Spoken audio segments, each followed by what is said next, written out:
Good afternoon to you everyone. A quick and simple setup identified here on GBPUSD. And if we look closely into what's happened on the 4 hours time frame, we'll notice that price action has been bearish for some time.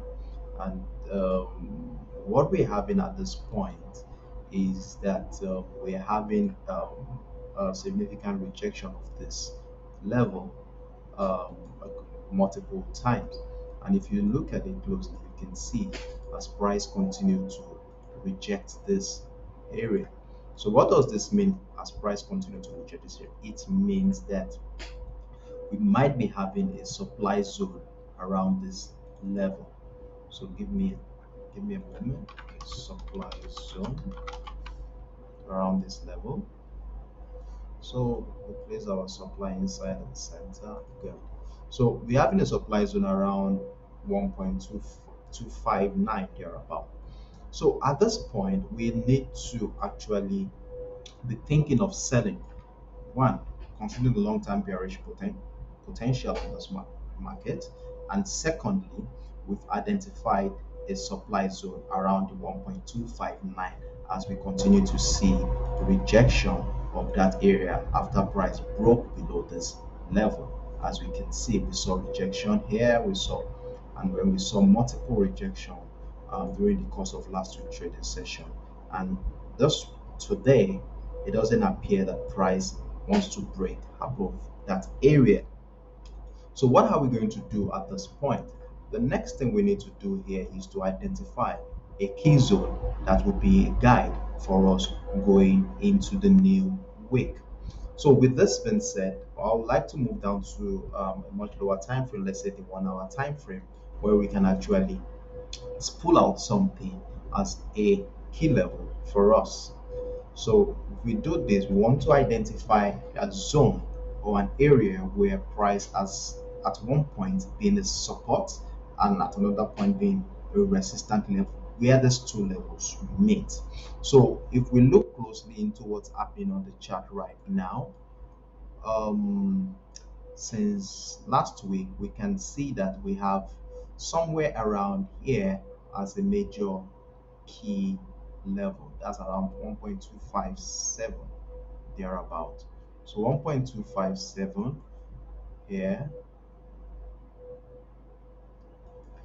as a so our key level is always gold.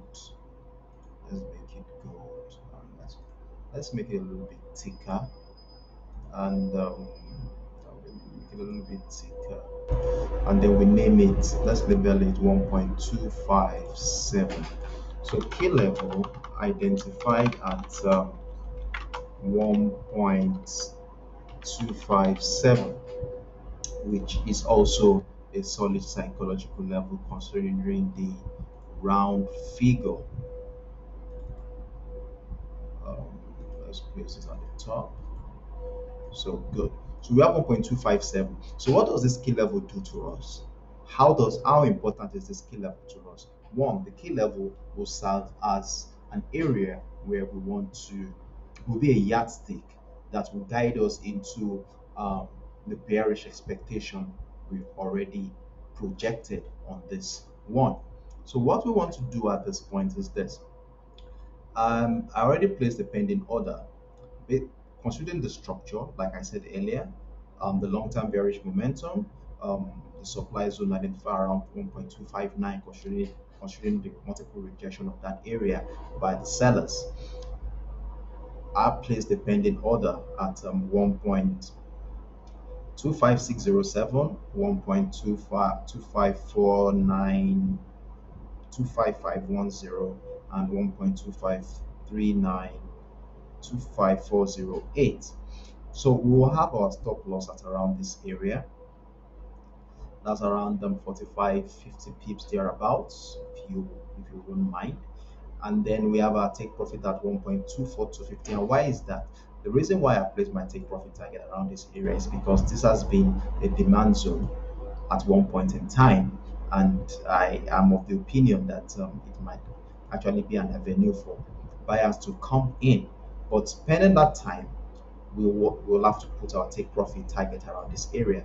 And if we finally see probably a breakdown of that zone, then a rejection of that area would actually motivate us to add more position to our existing position. So in this regard, I would like to pause the video here. We have a take profit target of around 1.130 pips thereabout. I would like to pause the video at this point in time and let's see how price reacts as price action is monitored. Um, Ensure to look at the comment section below on my TradingView account, where from time to time I try as much as possible to uh, put an update on the pair that we're actually looking at. So thank you for watching, and let's do have a wonderful day.